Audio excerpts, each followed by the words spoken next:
7, Epístola de Paulo aos Romanos, capítulo 1, para a leitura do verso 1 até o verso de número 7.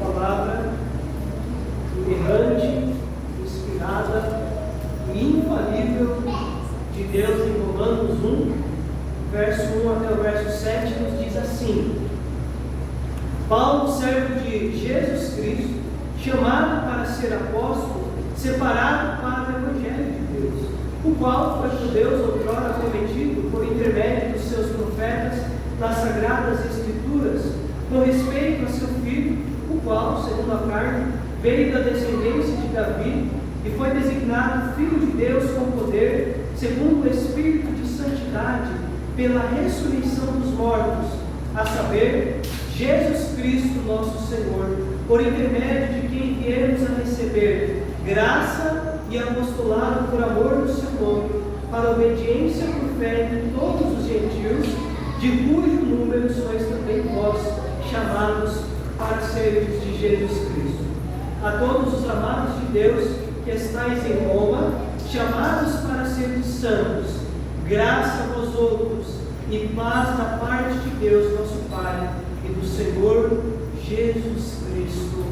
Amém. Vamos orar mais uma vez, intercedendo por este momento. Senhor Deus, a tua palavra foi aberta, foi lida e está diante de nós. Suplicamos a Ti, ó Deus, que fale rica e poderosamente ao nosso coração, que nos instrua, ó Deus, no caminho do Teu Evangelho, para que saiamos daqui fortalecidos, transformados por Ti, para a glória do Teu nome. Esta é a nossa oração, em nome de Cristo Jesus, o nosso Redentor. Amém. Amados irmãos, nos tempos antigos, o arauto era uma pessoa que tinha grande importância no reino, porque normalmente era um representante, seja de um líder religioso, seja de um líder militar, ou até mesmo daqueles que tinham o maior poder na região, como os reis. É importante nós pensarmos que os arautos normalmente utilizavam vestes que os identificavam como tais. Era comum você ver um arauto levando consigo um pendão real, levando consigo um estandarte, levando consigo trombetas e pergaminhos com o intuito de chamar a atenção do povo. Assim, o arauto era uma pessoa que tinha algumas características indispensáveis. Ele era uma pessoa que tinha que ter uma boa voz, uma boa postura e uma boa argumentação. Embora o papel do arauto fosse fundamental, o mais importante de tudo na vida deste homem não era a si mesmo, mas a mensagem que ele anunciava para as pessoas. Em tempos de guerra, por exemplo, eles chegavam nas cidades, nas vilas, nos povoados, reuniam as pessoas e diziam: olha, a guerra acabou, olha, vencemos a batalha, não há mais com que se preocupar. Assim, as pessoas se alegravam, do mais pobre ao mais rico, do mais novo ao mais velho, seja homens ou mulheres, se alegravam, se regozijavam, pois sabiam que o tempo de dificuldade havia passado. Amados irmãos, o texto que nós lemos nesta noite também fala sobre uma ótima notícia, sobre uma excelente notícia, o Evangelho de Deus, anunciado por um arauto fiel, o apóstolo Paulo, e recebida por um povo específico, os fiéis e amados de Deus que se encontravam em Roma. Quando nós pensamos no começo desta igreja, nós não sabemos como ela deu o seu início. É possível que no dia do Pentecostes, pessoas que foram lá adorar a Deus, ouviram a mensagem do Evangelho e voltaram para Roma, trazendo a mensagem de Cristo Jesus. Ou seja, provavelmente a igreja de Roma, ela surgiu de forma espontânea entre os cristãos. Agora, qual é a situação desses irmãos que vivem ali nessa cidade? Quais são os padrões deste local que não serve a Deus? Amados irmãos, a cidade estava de certa maneira mergulhada no lamaçal do pecado. Quando nós olhamos para os homicídios, era algo comum, algo extremamente frequente. O divórcio era adquirido com facilidade, com apenas alguns documentos, a pessoa assim já se divorciava. O abandono de crianças recém-nascidas, algo natural na vida daquelas pessoas. E quanto à questão religiosa, não era diferente. Nós olhamos para o culto ao imperador, era algo comum naqueles dias. As pessoas tinham o costume de adorar os líderes da nação, os líderes do império, prestando assim homenagens às pessoas, como se inclusive fosse o próprio Deus. Quando não, a pessoa ela adorava o seu ídolo particular, seja da floresta, seja do campo, seja da semeadura ou até mesmo da colheita. Quando nós olhamos para a questão política, para a questão moral, para a questão religiosa, nós podemos pensar e refletir. A situação de um cristão vivendo ali era desalentadora. Parece até mesmo os dias que vivemos hoje, onde ser cristão não é fácil. É nesse contexto, é nesta igreja que Paulo escreve esta carta, dizendo que aqueles irmãos precisam compreender a magnitude do Evangelho, se alegrar na beleza e singularidade desta mensagem, da maravilhosa mensagem e melhor notícia de todas. E este será o nosso tema, a melhor notícia de todas. Em primeiro lugar, o texto nos apresenta o portador da melhor notícia de todas. Nós veremos isso no verso de número 1. O portador da melhor notícia de todas. O texto nos diz: Paulo, servo de Jesus Cristo, chamado para ser apóstolo, separado para o Evangelho de Deus. Por meio de uma identificação pessoal detalhada, Paulo aqui se apresenta aos irmãos de Roma. Amados irmãos, no primeiro século, cartas desse tipo geralmente começavam com o nome do remetente, exatamente como o apóstolo Paulo faz aqui.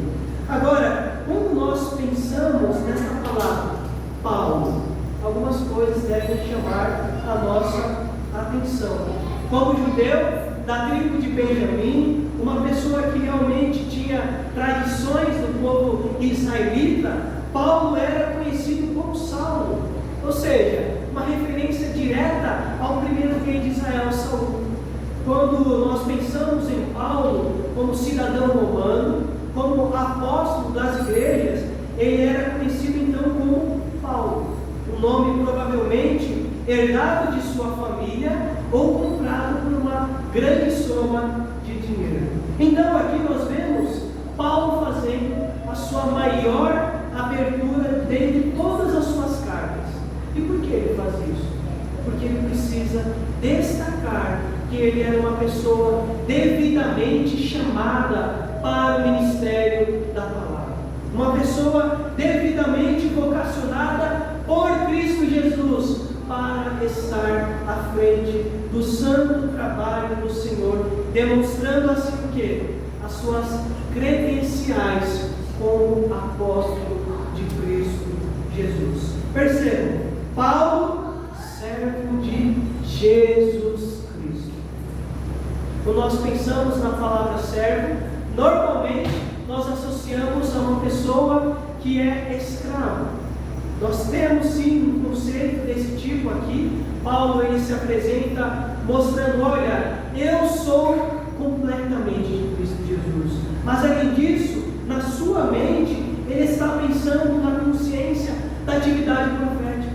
Quando nós olhamos para o Antigo Testamento, normalmente Moisés, Davi, Josué e até mesmo outros profetas, eles são caracterizados como servos do Senhor, ou seja, aqueles que detêm a mensagem santa para anunciar as boas novas de salvação. E ele continua, chamado para ser apóstolo. A palavra apóstolo nasce de uma outra palavra no grego que significa enviar. Ou seja, está se referindo a um embaixador, um mensageiro, alguém que vai à frente para que assim outra pessoa seja representada. Paulo tinha convicção da sua função apostólica, uma vez que ele recebeu do Senhor Jesus o Evangelho, por meio do quê? De revelações, quando estava no deserto da Arábia. Paulo tinha convicção do seu ministério, porque as igrejas que ele estabeleceu confirmavam que ele era uma pessoa devidamente chamada para ser apóstolo. Agora percebam que ele também se refere a si mesmo como separado para o Evangelho de Deus. É importante nós pensarmos que muitas vezes a palavra separado se referia a coisas que eram consagradas ao Senhor. Então o filho primogênito, ele era consagrado a Deus. O dízimo, consagrado ao Senhor. O melhor que era colhido na terra era separado para quem? Para Deus. Então o que Paulo está dizendo? Olha, eu sou completamente consagrado ao meu Deus, ao Evangelho de Deus. Perceba, o Evangelho não é de Paulo, o Evangelho é de Deus, o nosso Senhor.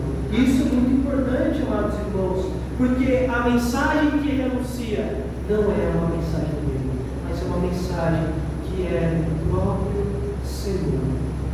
Amados irmãos, vivemos em dias em que muitas pessoas têm utilizado os cultos de suas igrejas para anunciar um outro tipo de mensagem, que comove a pessoa, que traz de certa forma uma dependência emocional, que fala aquilo que a pessoa quer ouvir, e assim a pessoa fala de tudo, exceto o Evangelho de Cristo Jesus.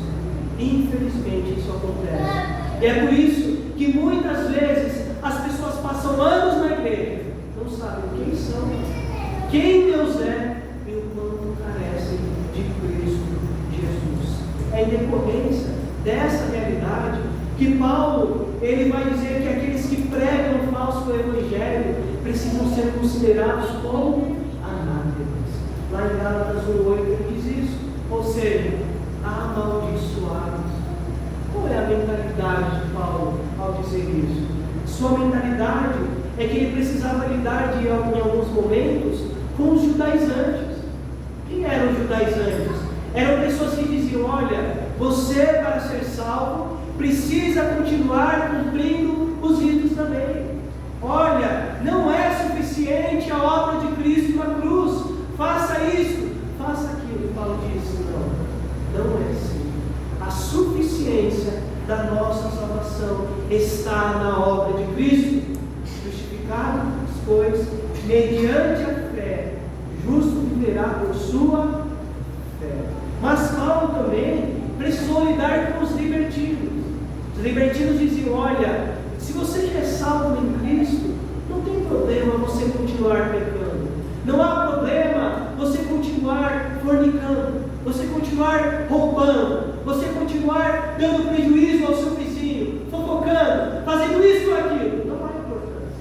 E Paulo diz: aquele que prega um outro evangelho deve ser considerado como anátema. Amados irmãos, o apóstolo João, ele diz que o cristão não pode ser bobo, antes deve provar os espíritos para saber se aquele que anuncia a mensagem está falando de acordo com a mensagem do nosso Deus. 1 João 4. Então, o que nós podemos aprender com o nosso primeiro ponto, aquele que é o portador da melhor notícia de Deus? Amados irmãos, louve a Deus, que o Senhor tem chamado homens que se consagram, que se dedicam a vida inteira para proclamar o Evangelho.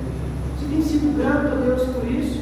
Você tem louvado ao Senhor por saber que Deus dispôs pessoas para deixarem suas antigas vidas e se consagrarem de forma completa para que o Evangelho seja pregado?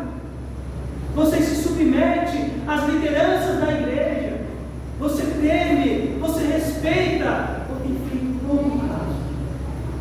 Você um dia ajudou, respeitar os líderes, se submeter a eles, ser fiel, ajudá-lo em oração, você tem feito a sua parte.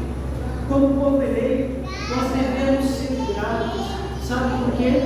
Porque aqui está uma igreja comprometida com a fiel pregação do Evangelho. Você tem louvado a Deus por isso?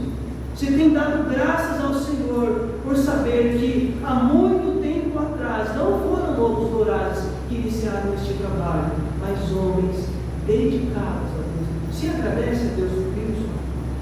Por fim, você tem orado de forma constante, de forma intensa, por aqueles que estão à frente do trabalho? Você tem dobrado o seu joelho? Você tem se colocado diante de Deus por aqueles que carregam tamanha tarefa de anunciar a mensagem do Senhor? Glória a Deus. Interceda, pois nós sabemos que esta tarefa não é uma tarefa fácil e por isso os irmãos precisam orar por aqueles que estão à frente do trabalho. Então, nós vimos em primeiro lugar o portador da melhor notícia de tudo. Em segundo lugar, nós veremos o conteúdo da melhor notícia de todas. Veremos isso no verso de número 2 até o verso de número 4. Depois de Paulo chamar a atenção para si mesmo, ele mostra que é devidamente separado para essa santa tarefa. Agora Paulo foca naquilo que ele anuncia, aquilo que o Evangelho trabalha da sua forma mais profunda. Percebam, irmãos, que Paulo aqui não está falando uma novidade. Olha só, verso 2: o Evangelho de Deus, verso 1, o qual foi por Deus outrora prometido por intermédio de quem? Os seus profetas.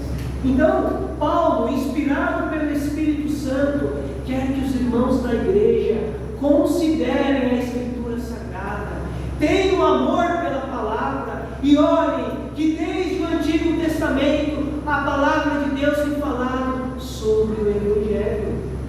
Evangelho, irmãos, não é apenas Mateus, Marcos, Lucas e João. Não, quando nós olhamos lá no Antigo Testamento, vemos o Evangelho sendo apresentado constantemente e a obra de Cristo sendo mostrada de forma de figuras e assim por diante. Lá em Gênesis 3,15, por exemplo, nós encontramos aquilo que chamamos de proto-evangelho. O texto diz: porém, inimizade entre ti, se referindo à serpente, e a mulher, entre a tua descendência e o seu descendente. Este te ferirá a cabeça, e tu lhe ferirás o calcanhar. Então, amados irmãos, desde a queda do homem, o homem foi expulso do Éden, nós temos uma promessa de que o descendente da mulher, ele nasceria e pisaria a cabeça da serpente, que é Satanás. Isso acontece na cruz do Calvário, quando o nosso Senhor, ele morre, mas ele recebe a ira do Pai sobre si e vence. Satanás é derrotado na cruz do Calvário. Quando olhamos mais uma vez o texto de Romanos 1:2, no verso de número 3, entendemos com respeito a seu filho, o qual segundo a carne veio da descendência de Davi. Percebam que Paulo, ele enfatiza a natureza divina de Cristo Jesus. Ele destaca Jesus como o Filho do Pai. E constantemente nós vemos esse relacionamento profundo. Quando você se lembra de João 3,16, a palavra de Deus nos ensina: porque Deus amou o mundo de tal maneira que deu seu Filho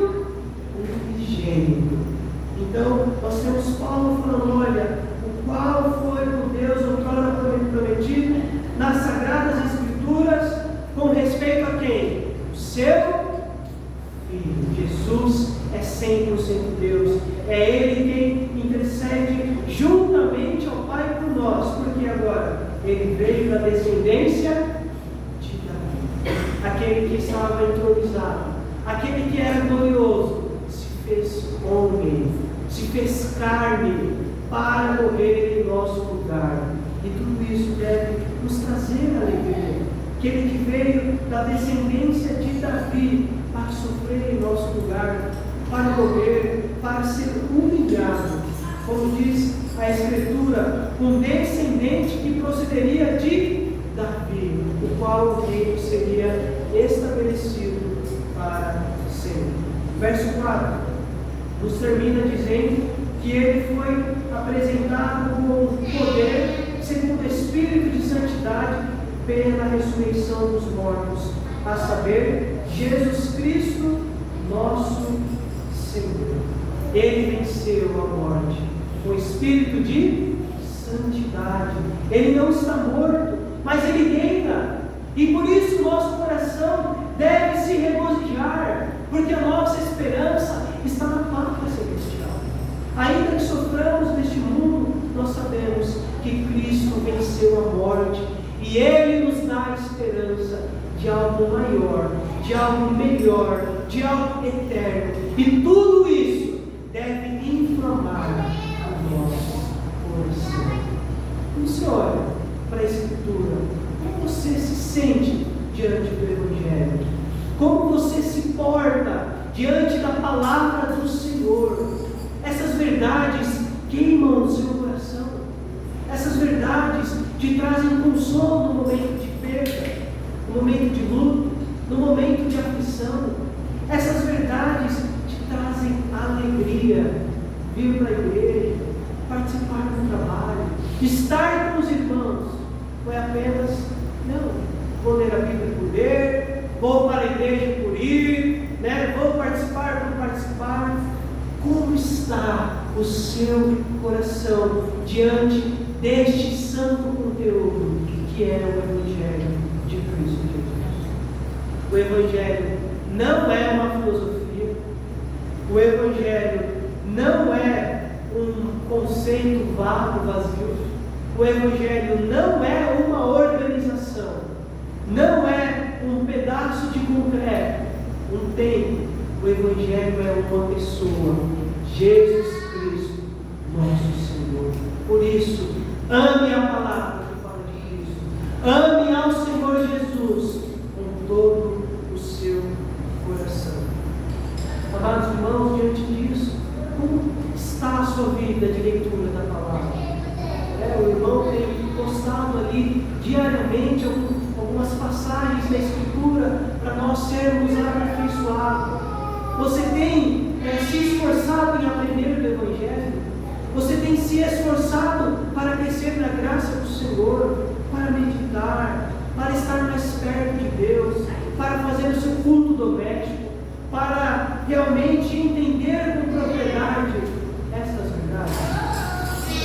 Amados irmãos, o que fortificou a igreja de Arenópolis não foi o melhor plano de trabalho.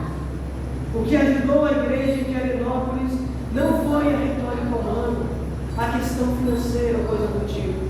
O que ajudou e o que sustenta esta igreja é o Evangelho. Por isso, nós devemos amar o Evangelho de Cristo Jesus, o nosso Senhor. Além de apresentar o portador da melhor notícia de todas, o conteúdo da melhor notícia de todas, em terceiro e último lugar, o texto nos apresenta os receptores da melhor notícia de todas. O texto nos apresenta os receptores da melhor notícia de todas. Veremos isso do verso de número 5 até o verso de número 7. Vejam só. Por intermédio de quem viemos a receber graça e apostolado, por amor do seu amor. Percebam, amados irmãos, que agora Paulo começa a falar daqueles que receberam esta carta.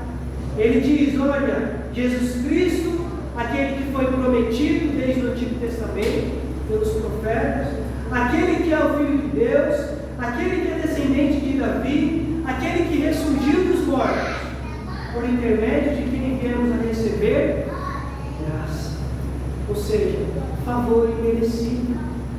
Você sabia que é alvo do favor imerecido de Deus, da bondade eterna do Senhor, de uma graça que não pode ser comparada com nada?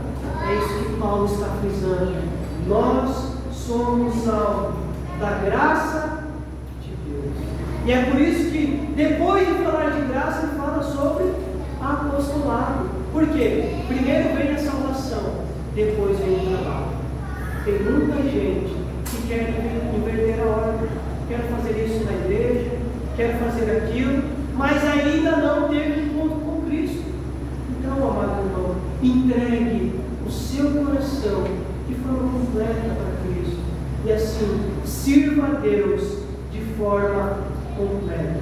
O texto continua: por amor do seu nome, para obediência por fé entre todos os gentios. Percebam que a fé aqui, ela é colocada do lado do quê? De obediência. Obediência por fé. Nós cremos e, como uma consequência, nós somos obedientes por amor do nome de Cristo Jesus, o nosso Senhor.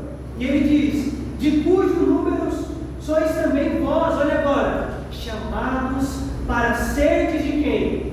De Jesus Cristo. Vocês que estão aqui são chamados, nós somos chamados, não para viver como nós queremos, mas para sermos de Jesus Cristo. Por isso, não reclame.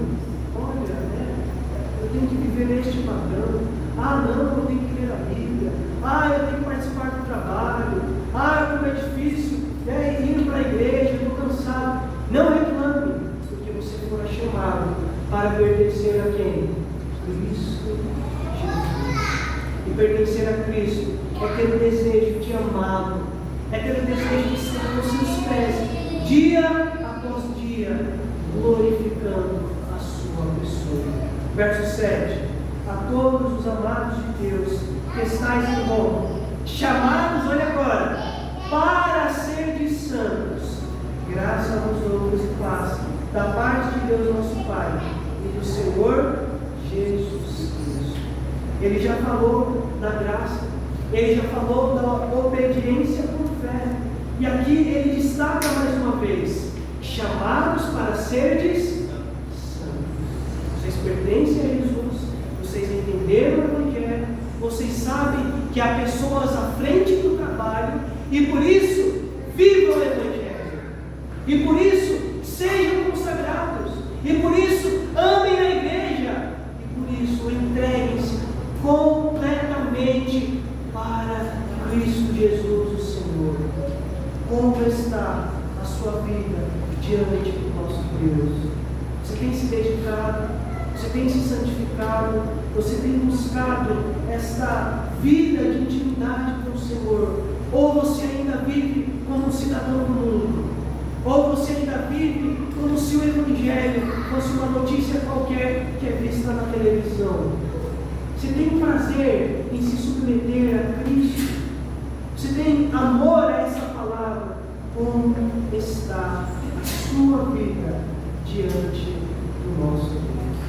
Amados irmãos, muita gente larga a família, larga o emprego, larga os seus bens, vende suas coisas e vai muitas vezes para outros países. Sabe com que propósito? Com o propósito de anunciar o Evangelho. Deixam tudo para trás para que pessoas que são de outra cultura, que são de outros princípios, conheçam a Cristo Jesus, entendam esta notícia e amem a Deus em espírito e em verdade. E hoje você está aqui, você tem liberdade, você não é perseguido, você tem aqui o privilégio de congregar. Seja grato ao Senhor, não coloque barreiras para participar dos trabalhos, coloque a sua vida diante de Deus todos os dias, se comprometa, passe para o momento de catecúmeno energúmeno, aprendendo as verdades do Evangelho para depois ser batizado. Traga os seus filhos para a igreja.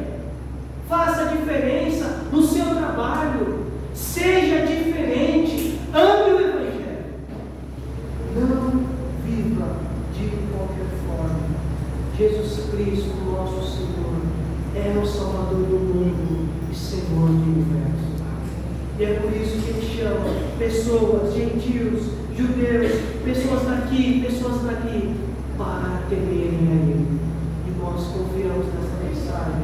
E por isso, o nosso coração deve transpirar gratidão. Não uma gratidão qualquer, mas uma gratidão que é associada ao comprometimento.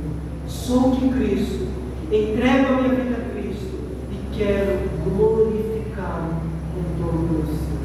Que Deus assim nos abençoe e fortaleça em nome de Cristo. Amém.